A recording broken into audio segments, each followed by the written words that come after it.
Dalhin niyo sila sa chamber para ma-reprogram ulit ang utak nila. Dalhin sila sa chamber para i-reprogram ang utak nila.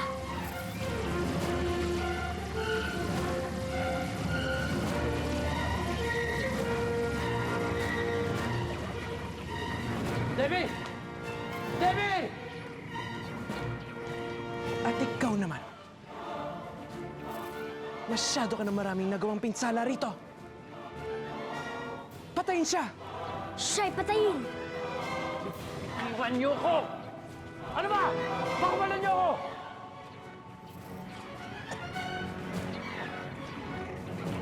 Ngayon, sabihin mo sa akin, nalaman mo na ba kung nasaan ang aking katawan? Hinahanap pa rin po hanggang ngayon, Dakilang Lea.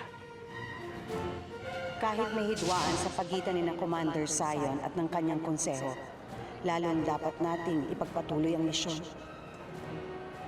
Doblehin mo ang pag-iingat sa kinaroroonan ng katawan ni Leal. Hinahanap niyo ang katawan ni Lear! Kilala ko kung sinong nakakaalam kung nasaan ang katawan ni Lear!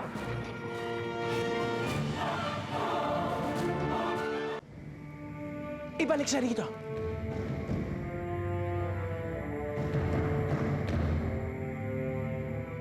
Anong sinabi mo?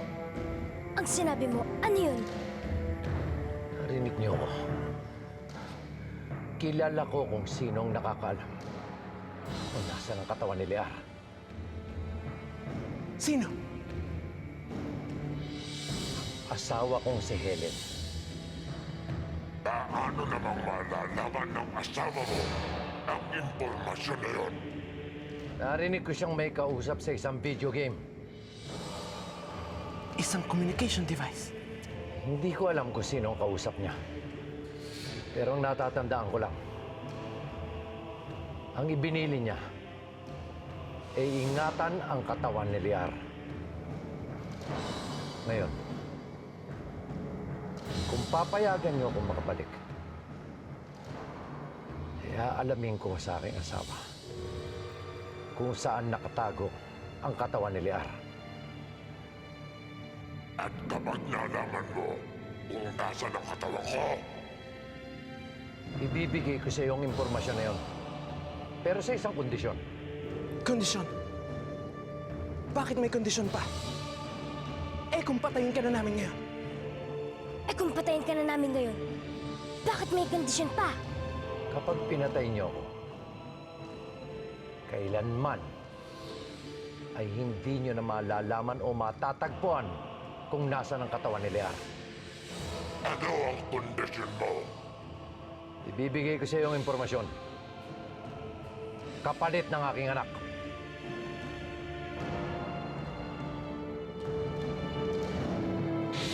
Nakapayag ako.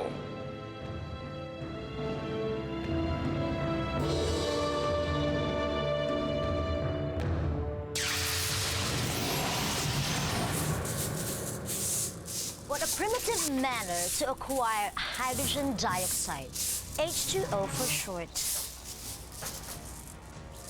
Short? Nanghihiram ka ng short ko? Ay, ayoko nga. Maghanap ka ng sarili mong short. Ano nangyayari dito? In no uncertain terms can I reside in your provincial abode with this old hag. I wish to leave the premises immediately. Got up, pack our bags! Alam na namin na anak ni Drigo si Servano. Anak ni Drigo si Servano? Oo, Nay. Kaya hindi ko maintindihan kung bakit kampi sa kanya si Ami. Eh, isa siyang kuma.